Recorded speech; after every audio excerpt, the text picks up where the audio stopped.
The woman my husband left me for knocked on my door a year later, not to gloat, but to ask me how to save the marriage she'd stolen. My name is Diane, and I was 40 years old, married to my husband, Craig, for 18 years, with 2 kids, Emily, who was 17, and Noah, who was 12. We'd built an entire life together, a house we'd renovated room by room over the course of a decade, family vacations we planned around Emily's soccer season, a rhythm to our days that felt so ordinary it never occurred to me it could be broken.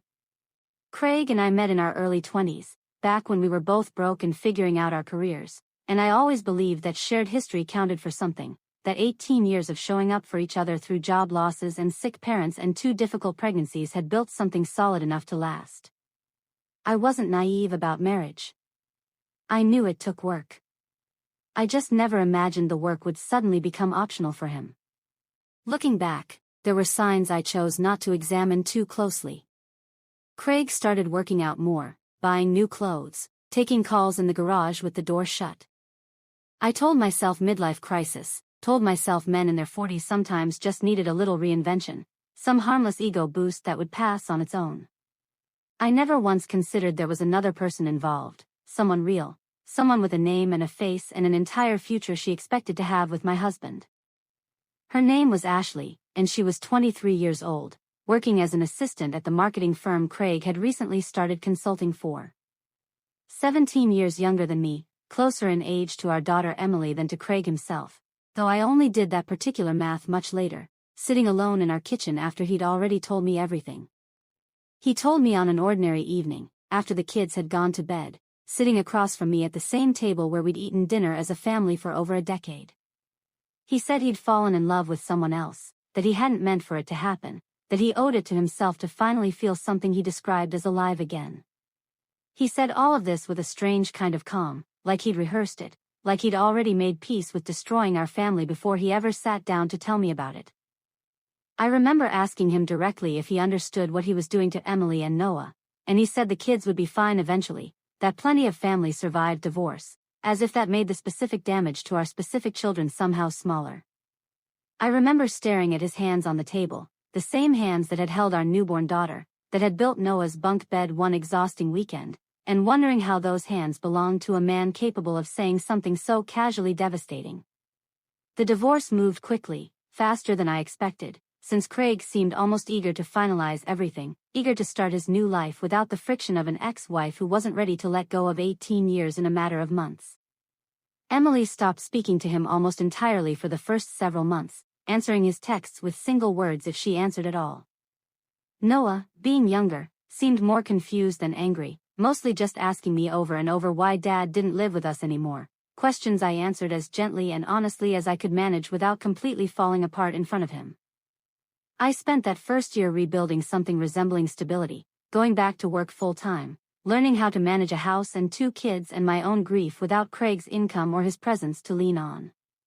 I didn't see Ashley during that entire year, not once, though Emily mentioned once that she'd seen photos of them together online, looking happy in a way that made my stomach turn even secondhand. So when the doorbell rang on an ordinary afternoon, almost exactly a year after the divorce was finalized, and I opened the door to find Ashley standing there, alone, looking nothing like the confident, glowing woman from those photos Emily had described, I honestly didn't know what to feel first, shock or anger or something closer to disbelief.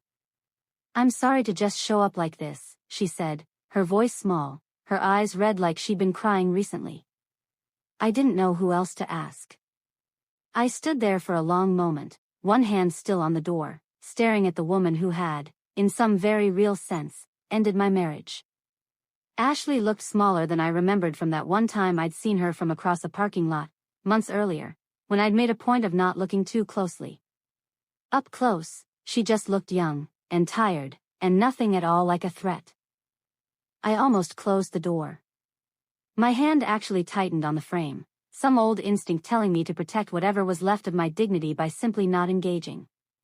But something about the way she stood there, shoulders curved inward, waiting for me to either scream at her or shut her out, made me pause. I thought about Emily upstairs, doing homework, completely unaware of who was standing on our porch. I thought about how easy it would be to slam the door and feel, for one brief moment, powerful. Instead, I stepped back and let her in. We sat at the kitchen table, the same one Craig had sat at the night he told me everything, and for a moment neither of us said anything. I made 2 cups of tea out of pure habit, more to give my hands something to do than out of any real hospitality, and my fingers were shaking slightly as I poured the water, though I don't think she noticed, or if she did, she had the decency not to mention it. "Things have been hard," Ashley finally said, wrapping both hands around her mug without drinking from it. "4 months now. We fight about everything. He shuts down, doesn't talk to me for days sometimes. I don't know what I'm doing wrong." I sat there listening to this young woman describe, almost word for word, the exact same patterns I had lived through in the final years of my own marriage: the silence, the emotional withdrawal, the sense of talking to someone who had already left the conversation before it even started. It was strange, hearing my own experience reflected back at me through someone else's mouth, someone I had every reason to resent. "He says I don't understand him the way I used to," she continued, her voice cracking slightly. "That things felt easier at the beginning. He said maybe I remind him too much of responsibility now, and less of the person who made him feel young." I felt something twist hard in my chest at that, a bitter kind of recognition, because I remembered him saying almost identical things to me, years before Ashley ever existed in his life, back when Emily was a baby and money was tight and Craig started pulling away in exactly this same pattern. I hadn't recognized it then as a pattern. I'd thought it was just a rough patch. It took Ashley showing up on my porch for me to understand that Craig hadn't fallen out of love with me specifically. He simply fell out of love with whatever version of stability he was currently living inside of, over and over again. "Why did you come here?" I finally asked, my voice steadier than I expected. "You had to know how strange this would be for me." "Because you knew him longer than anyone," she said, tears finally spilling over. 18 years. You knew how to make it work. I thought maybe you could tell me what I'm doing differently, what you did that I'm not doing." I looked at her for a long moment, this 24-year-old woman sitting in my kitchen, genuinely believing I held some secret formula for managing Craig, some technique I'd simply failed to apply hard enough in year 17 of our marriage. Some petty part of me wanted to laugh, or maybe cry, at the sheer unfairness of being asked to save the same man who'd broken my family without a second thought. "I didn't do anything special," I said honestly. "For 18 years, I loved him the best way I knew how. I compromised more than I probably should have. I stayed quiet about things that bothered me because I didn't want to rock the boat. And in the end, none of that mattered, because he decided he wanted something else. Someone else." Ashley wiped her eyes, waiting for something more, some actionable piece of advice she could carry back home with her. "The man you're trying to save right now," I said slowly, "isn't the man I married. He might look like him. He might sound like him sometimes. But the version of Craig I loved for 18 years doesn't exist anymore, not for me, and honestly, I'm not sure he exists for you either.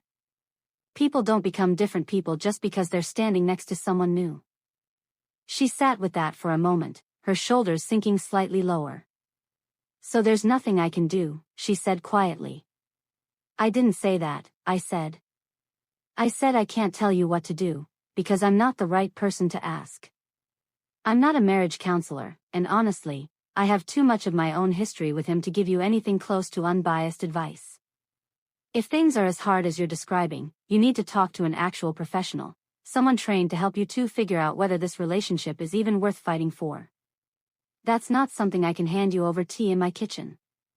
Ashley nodded slowly, and something in her posture shifted, like she'd expected me to either comfort her completely or destroy her entirely, and instead got something quieter, more honest than either extreme. "I'm sorry," she said suddenly. "For everything. I know that probably doesn't mean much now." "It doesn't change anything," I said. "But I appreciate you saying it." She stood up, gathering her purse, and paused near the front door before stepping outside. "Can I ask you one more thing?" she said. "Do you regret the 18 years? Now that you know how it ended?" I thought about Emily and Noah upstairs, about the family we'd built inside those walls, about every ordinary dinner and school pickup and quiet morning that had nothing to do with how the marriage eventually ended. "No," I said. "I don't regret loving him. I just regret not seeing sooner that loving someone isn't always enough to keep them. Ashley nodded once, said a quiet thank you, and walked down the porch steps toward her car. I stood in the doorway watching her go, and when Emily came downstairs a few minutes later asking who'd been at the door, I told her the truth, that it had been someone looking for advice she wasn't going to get from me tonight, and then I asked if she wanted help with her homework before dinner.